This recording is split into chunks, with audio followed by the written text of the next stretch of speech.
Gratz is a Clash Royale YouTuber who has around 10,000 subscribers as I am speaking. He produces very high quality videos for someone who just started YouTube.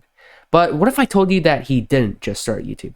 What I'm saying is that Gratz is actually another YouTuber by the name of creepyproduce. An important announcement before we continue: I do not condone the harassment of creepy/Gratz over his actions. Now let's go back to 2020 and actually switch to another game completely, Mario Kart Wii. Around this time, a YouTuber called ParashockX was really popular. You might have seen some of his videos where if he does something specific, the video ends. Well, creepyproduce took inspiration from him and basically became the ParashockX of Mario Kart Wii. He became widely known in the community for these types of videos and reached over 110,000 subscribers in less than a year. This explains why Gratz videos are so high quality. He has experience with editing from his Mario Kart Wii challenge videos, which usually required a large amount of editing. However, the peak of his popularity is where his downfall begins. In January of 2021, there began to float around screenshots of creepy sexting with a minor. Keep in mind that he was 19 and the girl was only 15. I'll put some of the screenshots of the Discord conversation on screen right now. After this leak, he posted a now unlisted response video called My Response, which actually grabbed many people's attention to the topic as most of his audience didn't follow his other socials where the leaks happened.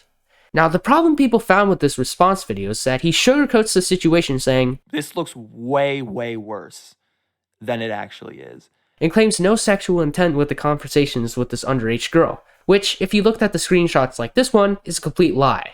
Also, Creepy, even though he kept on saying it was his fault, shifted blame on the girl saying, "But like, she just kept pushing me. She kept influencing me to, go through with this, keep talking to her, not give up the idea that this could work," making it seem like he had no power to say no to this. After the backlash from the community, Creepy posted another unlisted response video called No More Lies, which also received backlash from the community since he admits to lying, but it was only to protect his image. Again, he also tries to sugarcoat the situation by saying that, "I said this before and I'll say it again, there were no nudes sent, no explicit images of any sort," and by also saying that the girl was never hurt at all, which in this Reddit post right here, the girl denies this. She said that the video was an apology to the audience and not to herself. "And I'm sorry to everyone who had to see me like this."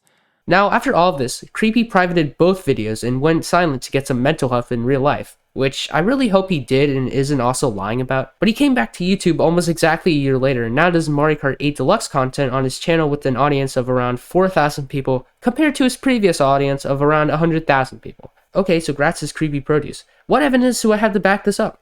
Well, not much, but it's very simple and strong evidence. In one of his videos posted only a few months ago, Creepy plays Clash Royale for a challenge.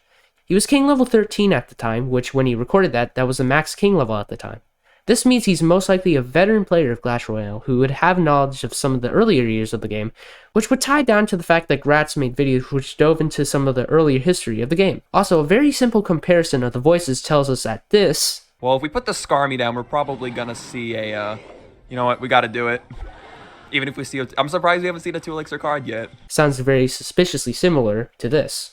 The Barbarian Barrel is a 2 elixir spell added into Clash Royale on April 6th, 2018. But what seems like a fierce competitor to the log today did not seem like the case back then. Now you might say, oh, this situation happened 2 years ago. Maybe he's changed. Maybe he wants to start over under a new identity. And I'm here to say that's unfortunately not how that works. Like, for example, in real life, you can't just become a sex offender and then move away and change your name hoping to get away from your previous identity. That's not how that works. This stuff stays with you for the rest of your life. So maybe Creepy has changed his ways. Hopefully he's changed his ways. But the past is the past and you can't change that. The point of this video was not to harass this guy, but to give you guys context so that you can make the choice of if you want to watch and support Gratz or not. I'm not here to make your choices, only to present the facts. And that's pretty much it. Thanks.